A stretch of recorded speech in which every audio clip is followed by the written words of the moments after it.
Boa noite. Como é bom nós estarmos nessa oportunidade de novo juntos, né?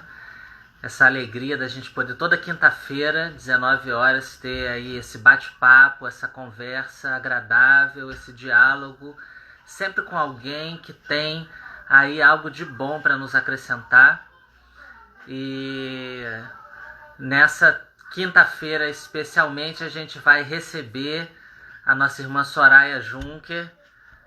Nossa irmã é alguém extremamente capacitada. Nós nos conhecemos já há muitos anos. Eu amo imensamente essa família especial. E eu quero desde já agradecer, né? Daqui a pouco ela vai estar entrando, mas eu já quero prestar minha gratidão aí por ela ter reservado essa data para a gente conversar sobre esse tema tão importante, né? Seja bem-vindo, tô vendo aí, ó, pastora Miriam, pastor Tiago, Miguel, meu xará tá aí, Maria Félix, Tânia, sejam bem-vindas. Nós vamos ter essa conversa, esse diálogo, vai ser um tempo muito legal. O poder da oração, né? Rejane, seja bem-vinda também. Nós vamos conversar um pouquinho sobre a importância, a paz do Senhor. Nós vamos conversar um pouquinho sobre como que a oração funciona, né? Como um mecanismo de gerar saúde. A Bíblia fala sobre a importância da oração, fala sobre a saúde, diz que nós devemos orar, né? O apóstolo Paulo escreveu aos Tessalonicenses, ele nos estimula e ele vai dizer orai sem cessar. Então a gente deve insistir na oração, na prática da oração, e eu tenho certeza que Deus, ele vai falar aí profundamente também ao seu coração. Maria Luísa, seja bem-vinda. Nossa irmã Soraya já entrou. Eu já vou incluí-la aqui para que a gente possa remir e aproveitar o nosso tempo. Bem, o Instagram já está mandando convite. Logo, logo ela já está aí junto conosco para a gente aproveitar bastante esse tempo. Seja bem-vinda. Ei, meu amado. Paz, querido, você tá bem? A paz, graças a Deus, estamos todos bem por aqui. Que bom, a pastora tá na paz, gurizada, prole. Isso, todos bem. Pastora Miriam está acompanhando com a gente, está mandando beijos aí. Ah, um cheiro para ela.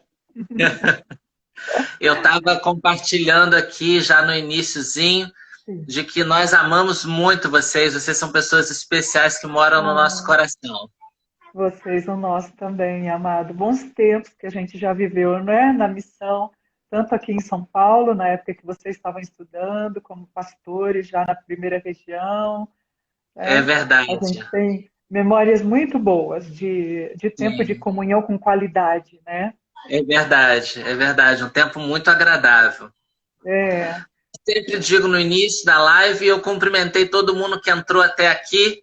Daqui para frente, sejam todos e todas muito bem-vindos e bem-vindas. Não vai dar para cumprimentar todo mundo, porque eu gosto de a gente aproveitar e remir o nosso tempo para a gente poder aí realmente desfrutar do que a gente tem. amém, amém. E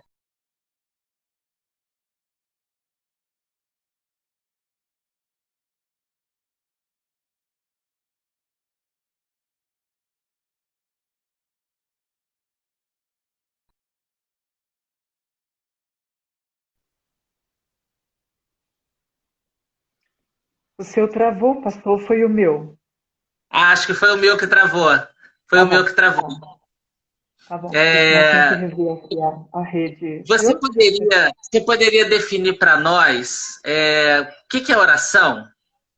Claro, meu amado, nós vamos ter um tempo aqui para falar sobre isso e faz-se necessário que a gente comece com uma definição para ficar claro, né, na mente das pessoas. Eu quero, como você, também saudar as pessoas que estão começando a chegar, né? Daqui a pouco eu tenho um assessor Oh, aqui do meu lado, meu digníssimo. Daqui a pouco ele começa a mandar para as pessoas e a gente vai ter gente aí para compartilhar. Mas eu quero saudar também aqueles e aquelas que estão entrando aí, vai ser uma alegria compartilhar o que Deus tem falado aos nossos corações, né, amado? Em nome de Jesus, tá bom? Então vamos lá, sim. Vamos definir a oração. Olha só, eu penso que todo crente tem uma definição de oração. na mente e no coração. A partir da sua vivência, a partir da sua experiência, né, daquilo que tem aprendido a usufruir, da leitura da palavra, da leitura de livros, porque se tem uma coisa que a gente tem na literatura cristã é livros sobre oração. Né? É verdade. Quando a gente vai aqui naquela tal da Rua dos Crentes, aqui em São Paulo, tem até que vigiar, porque senão volta de lá com um bolo de livro e acaba não conseguindo ler tudo, né, de uma vez. Mas eu quero definir oração. A primeira definição que eu queria dar de oração, ela se baseia, na realidade, na Gênesis. Eu digo que oração é uma resposta humana a uma iniciativa divina de proximidade e presença. Todo mundo vai lembrar comigo que a palavra do Senhor diz que todos os dias Deus descia na viração do dia para estar com homem e mulher e poder compartilhar com homem e mulher a sua criação, né? Ele os havia feito à sua imagem e semelhança. Então, a oração ela está presente nesse princípio já, né? Não no formato que a gente tem hoje, da forma como a gente fala ou usa hoje, mas ela está presente. E eu queria chamar a atenção para isso, porque nessa definição eu queria deixar clara essa questão de que a oração é essa resposta humana a uma iniciativa divina de se aproximar de nós, de manifestar a sua presença, para dizer que o diálogo, então, passa a ser uma consequência. Eu digo isso porque a gente define muito oração como diálogo, e alguém já disse muito sabiamente que oração é muito mais ouvir do que falar. Então, quando eu chamo a atenção para essa definição desde o Gênesis, é para que a gente entenda que a oração ela está muito mais focada nessa questão da proximidade e da presença. Por quê?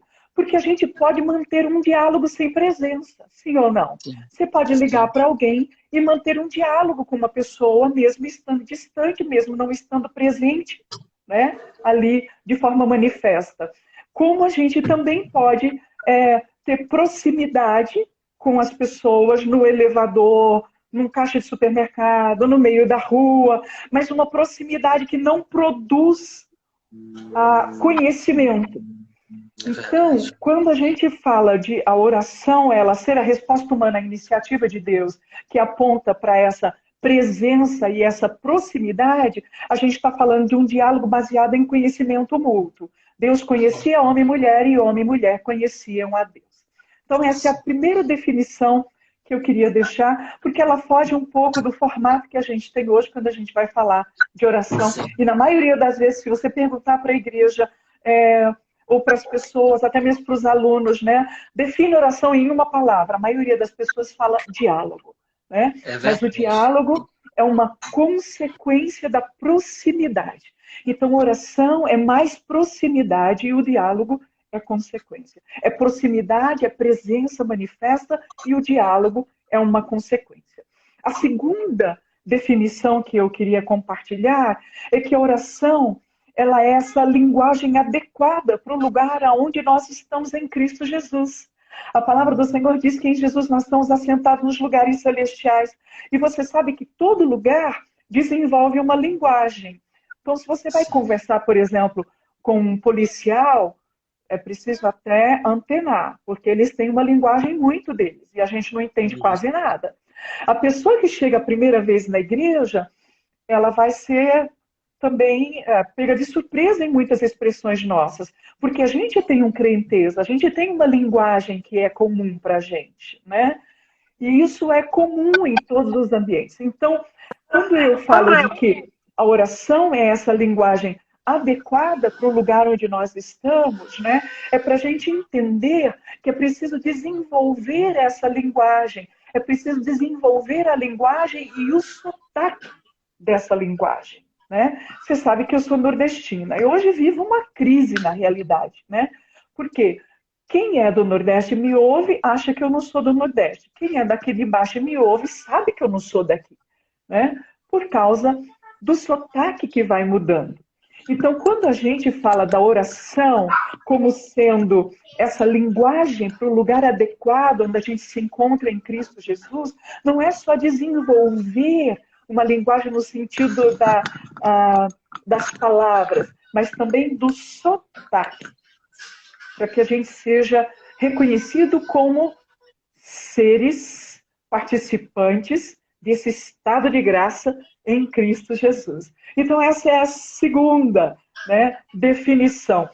O Gene Peterson, ele chega a dizer assim, que oração não é aquilo que eu faço de joelho, é aquilo que eu vivo, né? Então, ele está falando desse estado de vida onde nós estamos em Cristo Jesus. E aí, a terceira e última definição aqui, nesse primeiro momento que eu queria deixar, é a definição que o próprio Jesus faz. Quando Jesus ele vai falar lá em Mateus, e a gente sabe, dentro daquele contexto do Sermão do Monte, né, ele está falando sobre uma releitura da lei, e daqui a pouco ele vai falar sobre a prática da vida espiritual. E aí ele vai definir a oração quando ele diz assim, quando orardes, então ele está definindo a oração, ele está dizendo que oração é uma expectativa do céu. O céu espera que a gente ore, né? Deus espera que a gente ore, né? Jesus espera que a gente ore. Então ele está dizendo que oração é essa expectativa do céu. A segunda coisa que ele diz é que ele diz assim, então quando você for orar, e ele não está discriminando a oração pública, mas ele está chamando a atenção para o tipo de oração que se fazia naquela época para aparentar a espiritualidade diante de homens e não necessariamente diante de Deus. Então ele diz assim, então quando você for orar, vai para o quarto.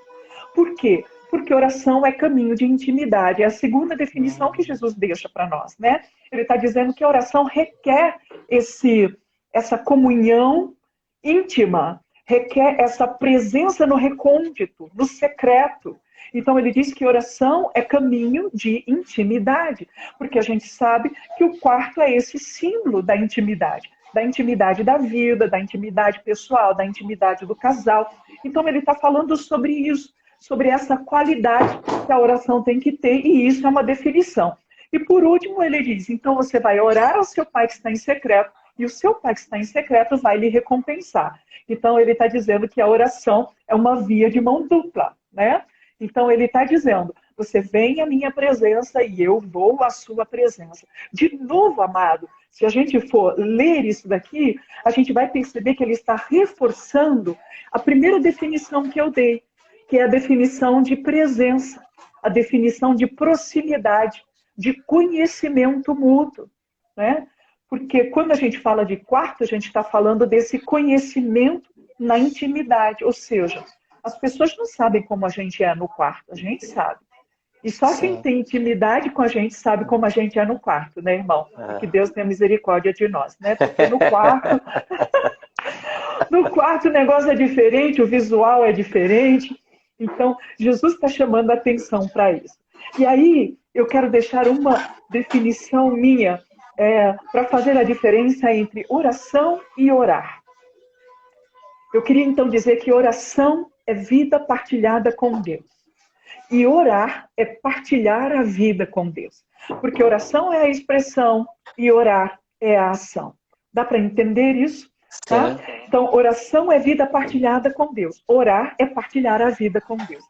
Quando a gente faz, amado, o exercício de reler os textos da Bíblia, substituindo a expressão, então Ezequias orou, e a gente diz assim, então Ezequias partilhou com Deus, isso tira de nós o formato que nós temos de oração hoje. Então a gente fica muito mais preocupado com o formato que a gente tem hoje, quando a gente cita oração, em saber o que foi que ele disse para Deus, que Deus fez o que fez. Não é verdade? Sim.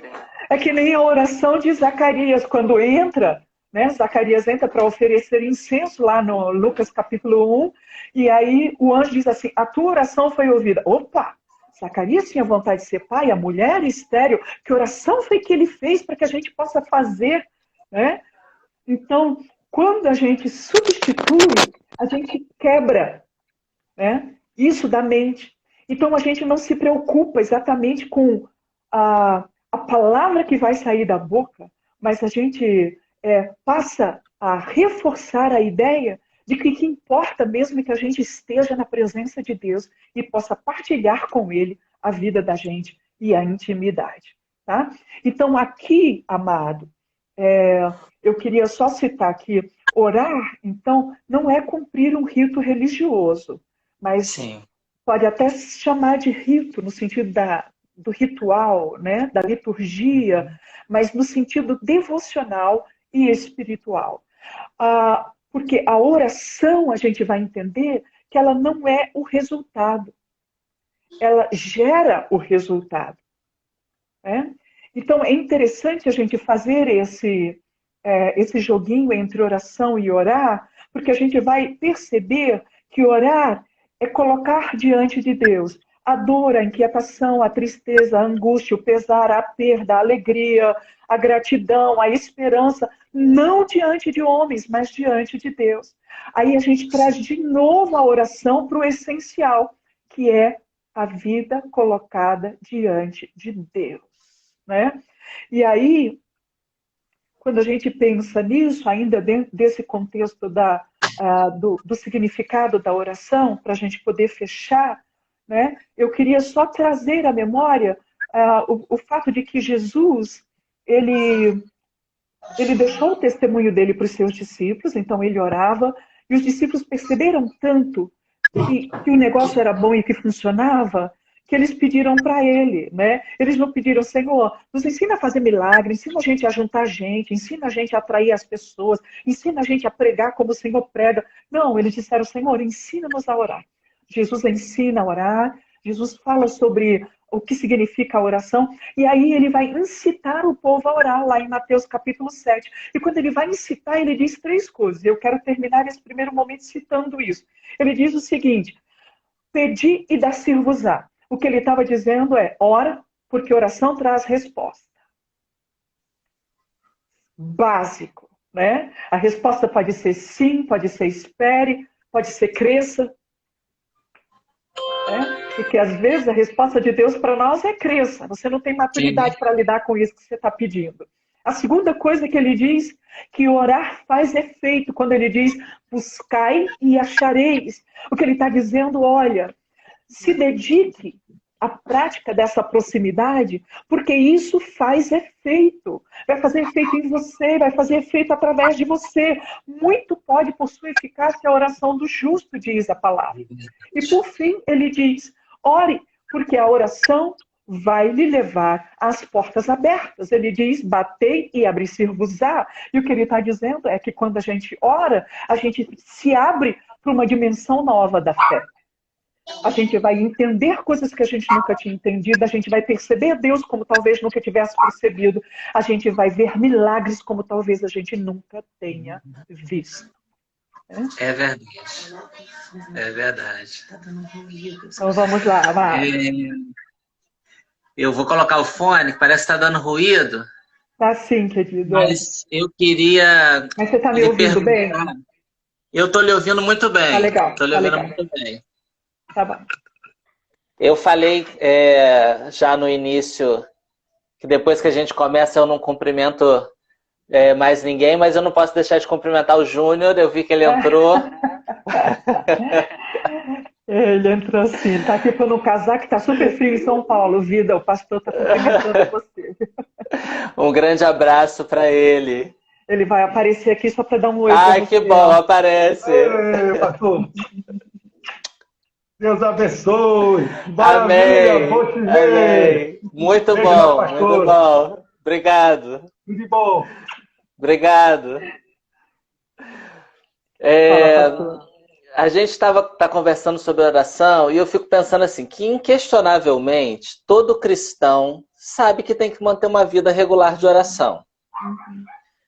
Você percebe na sua experiência, porque particularmente eu lhe considero alguém de referência nessa área, você percebe que essa é uma realidade verdadeira ou a Igreja de Cristo, de um modo geral, está aquém da regularidade que deveria manter em relação à vida de oração?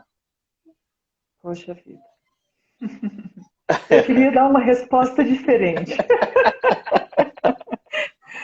Eu queria dar uma resposta diferente, mas você sabe, a gente A gente tem 38 anos de ministério e a gente trabalha com essa dinâmica de despertamento da vida de oração e de adoração há muito tempo, né? E, o que abre para outras expressões como louvor, como intercessão e todas as coisas da demanda a partir da vida na proximidade com Deus.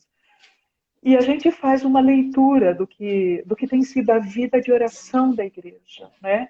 E uma das primeiras coisas que me chama a atenção quando eu penso nisso, penso na igreja e penso na oração, é uma declaração de Jesus quando ele disse assim: a casa do meu pai será chamada casa de oração para todos os povos.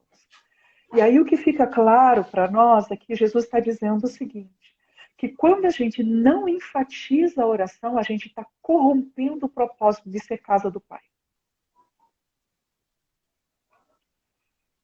E eu estou citando isso em primeiro lugar porque isso traz a seriedade da nossa percepção, entende? Da leitura que a gente faz, né? Da vida de oração. A gente não precisa ir muito longe. Nem quero colocar você no estreito, mas eu vou dizer para você que se a gente fosse conversar aqui e você fosse citar quantas pessoas você tem participando do culto de celebração no domingo, e quantas pessoas você tem participando da reunião de oração, vai ficar claro de que há um desequilíbrio, né, nisso daí. E eu não estou dizendo, amado, que a pessoa que não consegue ir para a reunião de oração, ela não tem uma vida de oração. Mas a pessoa que tem uma vida de oração, ela tem um senso de compromisso com a oração comunitária. É verdade. Ela tem um senso de compromisso com a oração em comunidade. Então, a partir daí, quando a gente olha para a igreja, a gente percebe, há um tempo atrás foi feito um levantamento. E o levantamento era assim: qual o número de participação da igreja no culto principal? E o meu coração quase saiu pela boca, porque a minha questão era, meu Deus, o que estão chamando de culto principal? Né? Oi? O que a gente chama de culto principal? É aquele que a gente se reúne costumeiramente para celebrar? Ou é aquele que a gente se reúne para, em nome do Senhor Jesus, gerar? É verdade. Porque se a gente não gera em oração, o que a gente vai celebrar, amado? Então é preciso gerar em oração, entende? Então a reunião de oração, que seria o culto de oração, ele tem essa característica, né, de produzir no reino celestial. Então, quando a gente se reúne para celebrar, a gente vai se reunir para celebrar a vida vivida diante de Deus e celebrar não ao rito, não a instituição, não os programas, mas a verdadeira comunhão com Deus. Daí, amada, a gente não iria para um culto de celebração pondo defeito nele, como as pessoas se dão direito, achando que o culto é para si, não para Deus. Entende? É verdade. De dizer, eu não gostei dessa palavra, eu não gosto desse louvor, o ambiente está assim, o ambiente está assado, porque a gente está ali para celebrar a Deus por todos os grandes feitos dele, por aquilo que foi gerado em oração. Então, a gente até queria citar de forma diferente, mas, infelizmente, a igreja está muito longe do que deveria estar na sua vivência de oração. E não é por falta de legado. Tem um escritor que eu amo, um escritor que era um metodista, final do século passado, século anterior, início do século passado, Bounds, eu não sei se você já leu, né? Sim. Mas ele disse assim que quem recebe um legado de oração é de outra forma muito mais afortunado. Nós somos um povo afortunado. Nós temos o legado de oração de Jesus, que é suficiente para nós. Sim. Mas nós vemos a marca desse legado nos pais da igreja, nos apóstolos. Nós vemos, vamos mais para frente lá, para a gente não demorar muito, na reforma. A gente tem a figura de Lutero, lutando em oração diante de Deus por entender de que ele não conseguiria. Ele dizia, né? Por vezes eu me encontro em oração por reconhecer que não há outro lugar onde eu deveria estar, né? A gente tem o legado de oração também de Wesley. né? Que era alguém que tinha a prática de se levantar toda madrugada e de antecipar essa madrugada quando eu estava orando ao Senhor. Eu falei, Senhor, desperta o teu povo. Porque orar pela madrugada não é cumprir, na realidade, uma agenda diferente. É antecipar-se em oração diante de Deus. Né? Como diz o salmista, eu antecipo o alvorecer e clamo. A gente tem o legado de Wesley, o testemunho de oração, de alguém que se levantava, que deixou um lugar com as marcas do seu joelho. Então a gente tem legados de oração, nós somos um povo afortunado por esse legado, mas não temos honrado este legado. Não temos a prática da oração pessoal, da oração familiar, da oração comunitária. Hoje, na igreja, quando muito a gente faz oração silenciosa. Né? Temos uma liturgia tão dinâmica, tão diferente, né? Tão pouco enfatizada na oração. Né? Esses dias estava ouvindo um teólogo e ele estava dizendo assim, há duas coisas que deveriam ser ênfase do nosso culto. Deveria ser adoração e oração. É um teólogo reformado, irmão. Entende? É alguém que tem um outro legado, mas que percebeu a riqueza disso. Então, nós precisamos resgatar isso em nome de Jesus. Estamos aquém. Precisamos avançar nessa direção em nome de Jesus. É verdade, precisamos mesmo. Precisamos mesmo. Dentro do tema que a gente propôs, a oração ela é, de fato, um fator, um mecanismo gerador de saúde? Com certeza. Eu vou ousar citar aqui João Calvino. Numa conversa metodista. Mas Calvino diz uma coisa muito legal. Ele diz que a oração é o antídoto para todas as aflições. E é uma verdade. Né? É verdade. Porque a oração é essa forma como a gente entra no relacionamento com Deus. E é nesse relacionamento com Deus que a gente entra nessa realidade divina. E essa realidade divina, ela afeta todo o nosso ser. Ela não afeta só a nossa espiritualidade, ela afeta o nosso corpo, ela afeta a nossa mente, ela afeta o nosso coração e ela afeta no sentido positivo, né? Sim. Ela afeta de forma positiva. Há uma definição de Spurgeon que eu quero pedir licença a você para ler, porque ele diz o seguinte, olha que coisa linda, porque corrobora com esse nosso pensar desse momento. Ele diz, orar é, de certa forma, banhar-se em águas e escapar do calor do sol. Orar é subir em asas de águia acima das nuvens e chegar ao céu claro onde Deus habita. Orar é entrar na tesouraria de Deus e enriquecer-se de um reservatório inexaurível. Orar é tomar o céu nos braços, é abraçar a deidade dentro da alma e sentir o corpo feito templo do Espírito Santo. Independente da resposta, a oração em si mesma é uma bênção. Orar é desfazer-se dos seus fardos, despir-se dos seus trapos, lançar fora as suas enfermidades, ficar cheio de vigor espiritual, alcançar o mais alto ponto da saúde cristã. Meu Deus. Glória a Deus. Eu acho que a gente até podia orar e terminar, amado. Não é verdade? É verdade. Isso é tremendo. Alguém que pela vivência entendeu que é a saúde na vida partilhada com Deus. E aí a gente vai lembrar do texto de Tiago, capítulo 5, né, versículo 14, que diz, se tem alguém doente entre vocês, então manda chamar os presbíteros da igreja, e aí eles vão orar e vão ungir essa pessoa, e a oração da fé salvará o enfermo. Então, assim, e aí o texto, se a gente fosse continuar lendo, fala que essa cura não alcança só o corpo, alcança a alma, alcança o espírito, porque diz assim, então vai haver confissão de pecado mútuo, e isso vai trazer saúde espiritual, vai trazer salvação, que no sentido mais amplo significa saúde plena. Né? Então a oração, ela com certeza contribui positivamente para a saúde do cristão. Graças a Deus. Graças a Deus por isso. Porque você sabe, né, amado? Deus, do alto da sua sabedoria, Ele não ia deixar a gente nesse mundo sujeito a tanta coisa sem o antídoto. É verdade.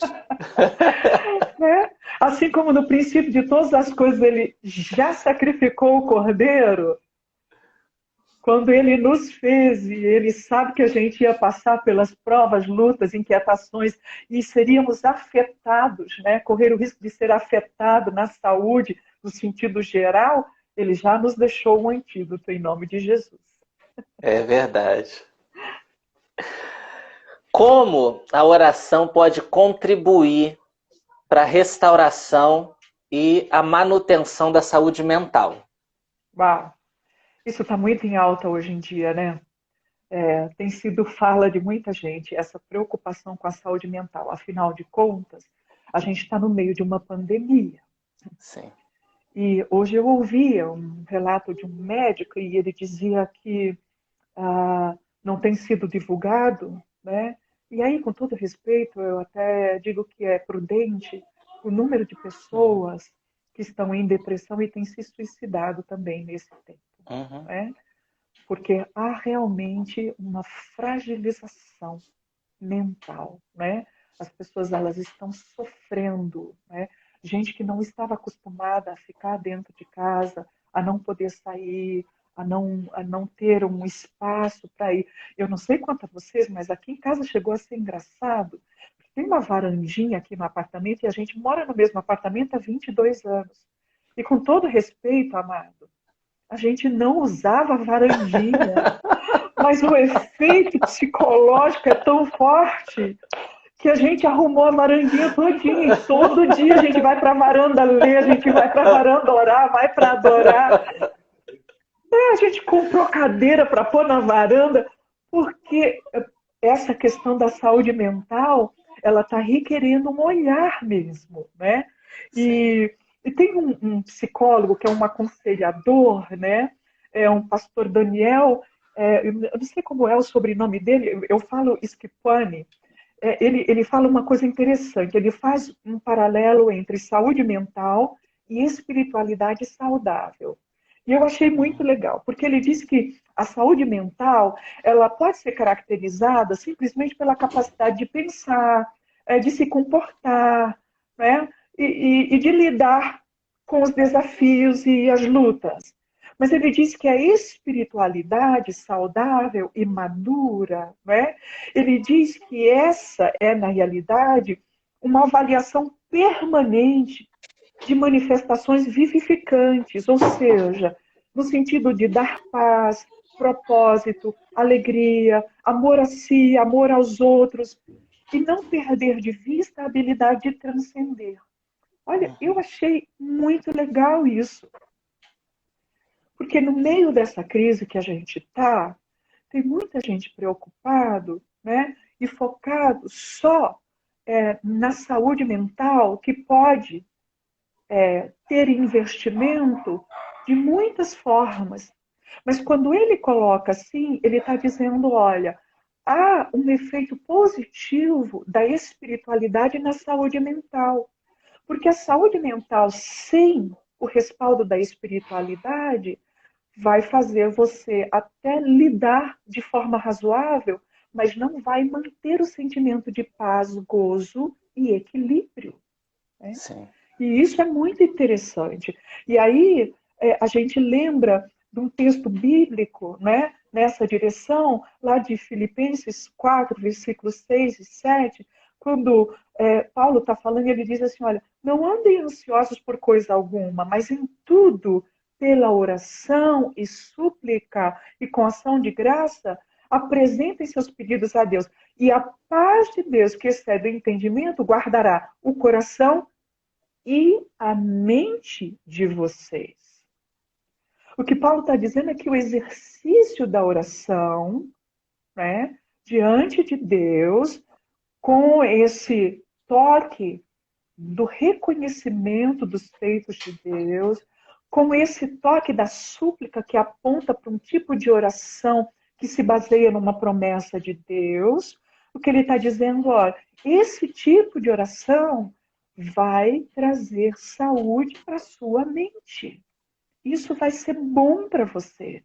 Né? E quando você vai ler, a gente não tem muitos estudos no Brasil, falta um olhar nessa direção sobre o efeito da oração na mente das Sim. pessoas. Né? A gente tem pouquíssimos estudos nessa direção. Nos Estados Unidos tem bastante, aqui a gente tem pouco, mas quando você vai olhar isso daí e você vai ler isso daí a partir dos textos da palavra do Senhor, você vai perceber que eles dizem assim, que a mente ela pode ser afetada positivamente pela oração, e eles definem o tipo de oração.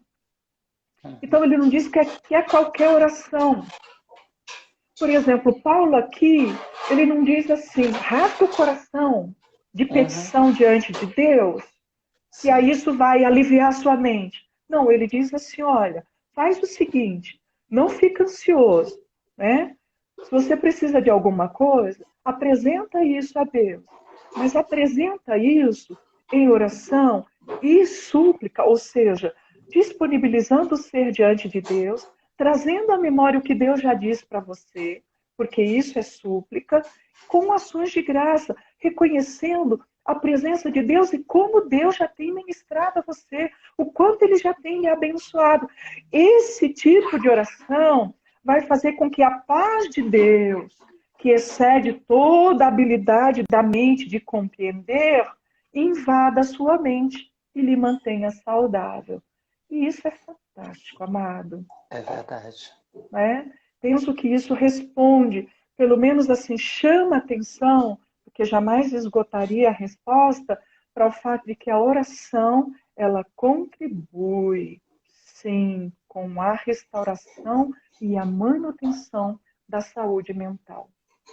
Glória a Tem Deus. gente que nessa época, só para deixar, eu estava conversando com uma pessoa e a pessoa estava com um problema tão sério, ela falou assim, tá tão difícil, Soraya, que eu não estou conseguindo nem ler a Bíblia. Eu falei para ela, então você vai fazer o seguinte, você vai ler a Bíblia em voz audível. Pega o Salmo e comece a ler em voz audível, porque é uma leitura fácil. Então aquilo vai focando a sua mente na palavra, a fim de que você possa realmente se deter e ser alimentado. Por causa desse tempo que a gente está passando. Né? É sim. Ok, falamos sobre saúde mental. Eu vou fazer a mesma pergunta, mas eu vou mudar agora a temática. Então, assim, a oração pode contribuir para a restauração e manutenção da saúde física? A gente podia trazer Paulo para essa conversa, né? Porque Paulo, ele ficava muito preocupado com a saúde de Timóteo, né? Timóteo tinha uma fragilidade, e Paulo ele tinha uma preocupação muito grande. Ao mesmo tempo em que ele também tinha um zelo, porque Timóteo tinha origem grega. E para o grego tinha uma filosofia, né, que dizia que ser piedoso era não ser muito inteligente.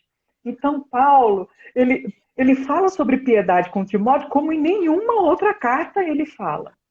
Mas ele junta as duas coisas para instruir a Timóteo, zelando pela saúde dele também, a saúde física, quando ele diz lá em Timóteo capítulo 4, versículo 8, ele diz assim, porque o exercício físico tem alguma utilidade, mas o exercício espiritual tem valor em tudo, porque o seu resultado é a vida, tanto agora como no futuro. E isso é extraordinário, né? O que Paulo diz em outro momento é que a piedade em tudo é proveitosa. O que ele estava dizendo é, se a piedade é exercitada pela vida ajustada diante de Deus, na palavra, na oração, no jejum, na comunhão e tudo aquilo que aponta para a piedade, ele diz assim, tudo isso é proveitoso. Porque se você fizer só exercício físico, ele é proveitoso de alguma forma, mas a piedade vai abençoar o todo. Vai abençoar o seu espírito, vai abençoar o seu corpo, vai dar para você esse sustento que você precisa ter. Eu não sei se você já experimentou, mas às vezes quando a gente está cansado demais e a gente fala assim, eu vou parar, não vou fazer nada, se ao invés de não fazer nada, a gente orar, é refrigério, amado. Afeta positivamente o corpo e é maravilhoso. Tem uma citação interessante do teólogo, né? Não é muito a minha praia, mas é a sua, né? Do Paul Tillich, quando ele vai falar sobre aquele negócio de autoidentidade e autoalteração, né? Que ele fala que são os polos, né? E aí ele diz assim, é preciso que haja um centro, porque um polo não pode ser mais forte do que o outro. E ele diz assim, e nesse centro precisa ter o que ele chama de presença espiritual. E aí ele diz assim, nesse sentido, a saúde é prejudicada se a dimensão espiritual estiver ausente. E essa é uma percepção fantástica. A saúde espiritual, a dimensão espiritual, se não houver a espiritualidade, ele considera que a saúde é prejudicada. Né? Então, por que é interessante a gente pensar na oração e na saúde?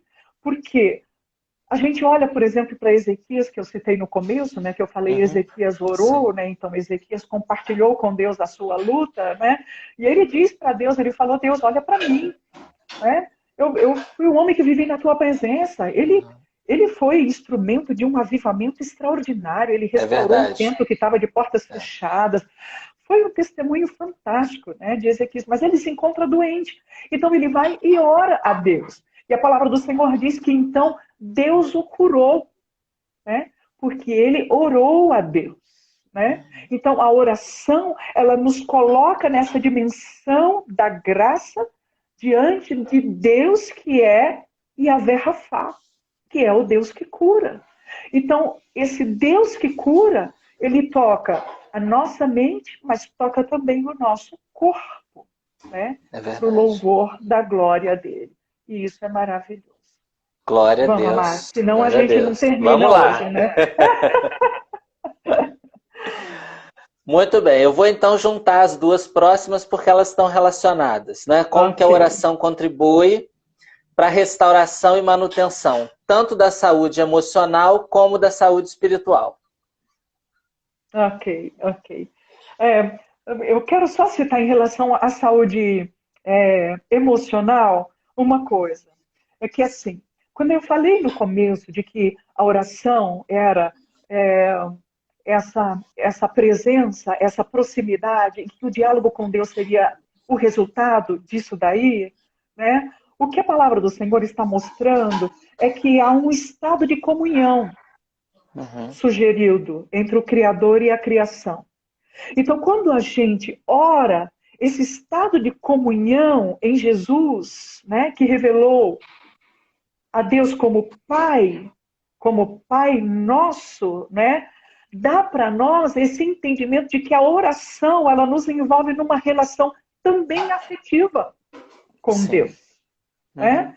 Então, se a oração ela é afetiva com Deus, e antes, né, aqueles que não tinham a Jesus, e por isso não podem ter a Deus como Pai, porque a gente sabe, né, que todos os pecados destituídos foram da glória de Deus, mas a todos quantos creram, deu-lhes o poder de serem feitos filhos de Deus, creram em Jesus, né? Então, em Jesus, a gente é filho de Deus. Então, quando a gente, em Jesus, sabendo que a gente é filho de Deus, a gente tem uma relação com Ele, como é uma relação paterna. A oração, ela é esse estado de comunhão nessa relação afetiva. Então, já não traz mais para nós esse sentimento de déficit que tinha anteriormente. Agora, na realidade, a gente se entende como filhos. Sim. Filhos e filhas de Deus. Então, a oração, ela contribui para que essa saúde emocional, ela seja trabalhada por causa da nossa identidade no Pai, né? Quem somos em Deus. As grandes crises emocionais, elas têm base numa crise de identidade. Né? Então, as pessoas elas não sabem exatamente quem elas são, né? A quem elas pertencem, e isso traz uma crise, né? E aí, dentro dessa questão emocional, quando a gente olha, por exemplo, para Ana, mãe de Samuel, né? Você percebe que Ana se coloca em oração diante de Deus, por quê? Porque ela estava vivendo uma crise emocional.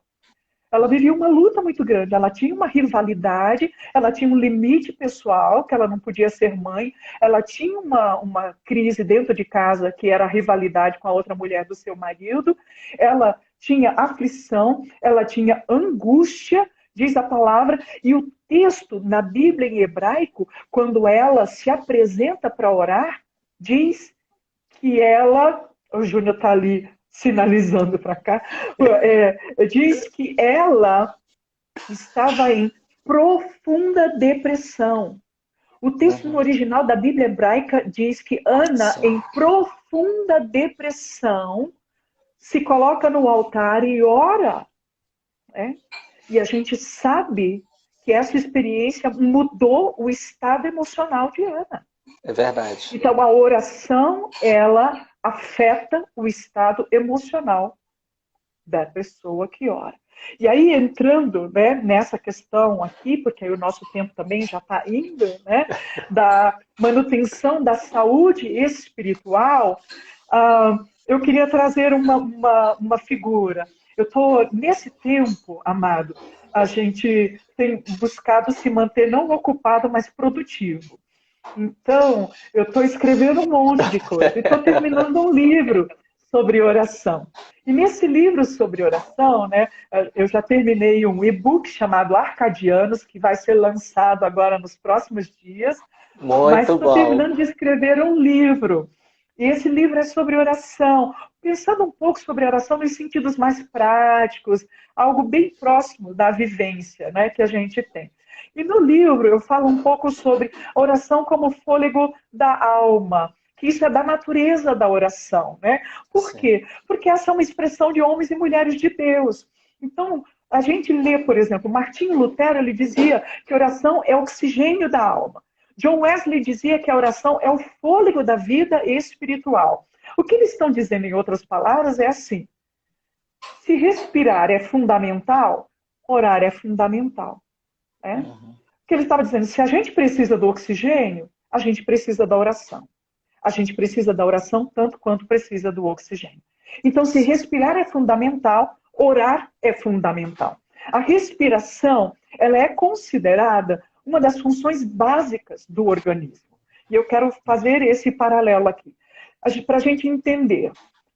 Dentro das funções básicas do organismo, a ciência diz o seguinte sobre o oxigênio, que é o que a gente põe para dentro quando a gente ora. Que quando a gente respira, a gente troca os gases da atmosfera, a gente nutre os tecidos e elimina as impurezas do organismo. Meu Deus! O que mais a gente precisa saber, amado? Pensa comigo. Para que a gente mantenha a saúde espiritual, a gente precisa orar para que o oxigênio da oração troque os gases. Você sabe, a gente vive num ambiente de luta, ainda que seja em instituições focadas nas excelências das coisas espirituais, a gente vive em ambientes de luta.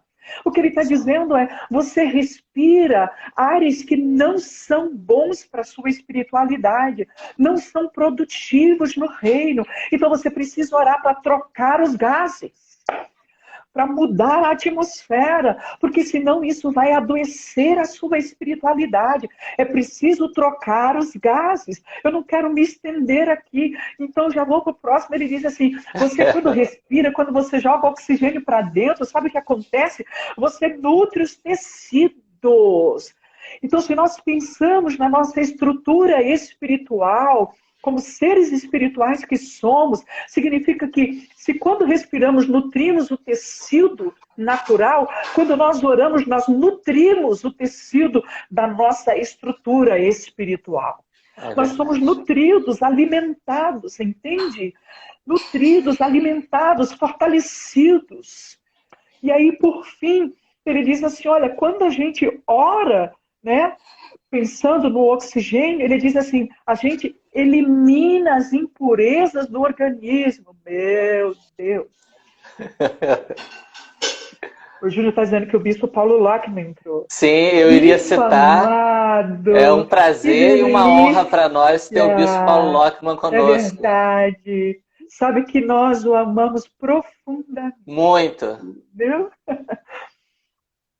Então, quando a gente pensa na oração como oxigênio, citado por esses homens, né, extraordinários e tantos outros homens e mulheres, a gente pensa no efeito do oxigênio no organismo natural.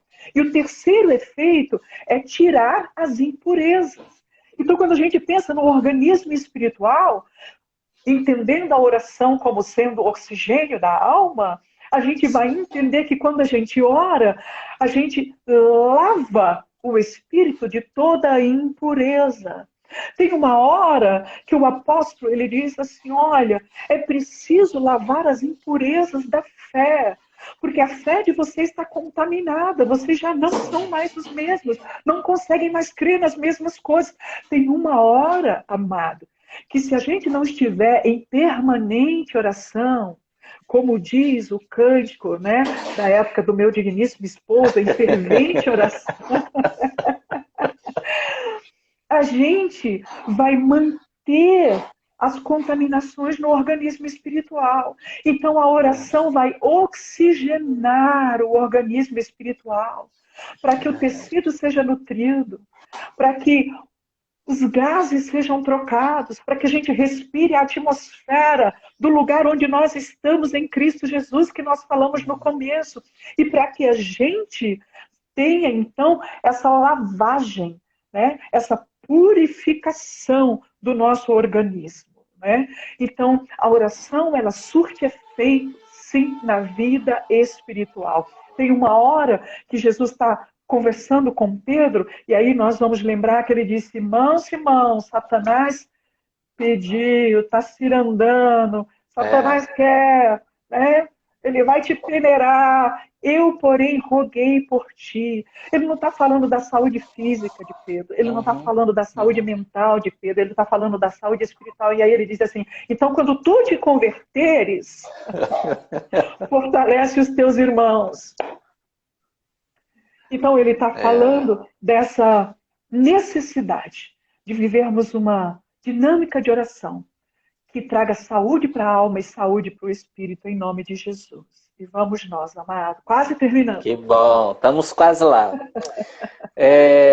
Esse isolamento social que nós estamos vivendo, ele impõe demandas muito severas em várias áreas da vida. É verdade. Como que a oração pode aplacar essas demandas? É verdade. Você sabe qual é o grande problema? É que ninguém faz, num tempo de crise, com prazer, o que não fazia antes. É verdade. Né? Pode até ser levado a fazer, mas não faz com prazer. Mas tem a oportunidade de descobrir o prazer. Sim. Eu estou dizendo isso porque, nesse tempo, algumas justificativas caíram por terra. Tem um livro muito legal, que creio que a maioria das pessoas já leram, que é Ocupado Demais para Deixar de Orar. Né? Sim, excelente. Ele é muito bom. Né? Ele lança por terra essa justificativa usada por tanta gente. Eu não tive tempo de orar. E aí a gente vai lembrar de novo de Lutero e de Wesley, que dizia assim, olha, eu tenho tanto para fazer que se eu não acordar e orar mais, eu não vou conseguir. Né? É o lugar da oração na vida da pessoa. Né? Então, nesse tempo de isolamento social, algumas justificativas caíram por terra.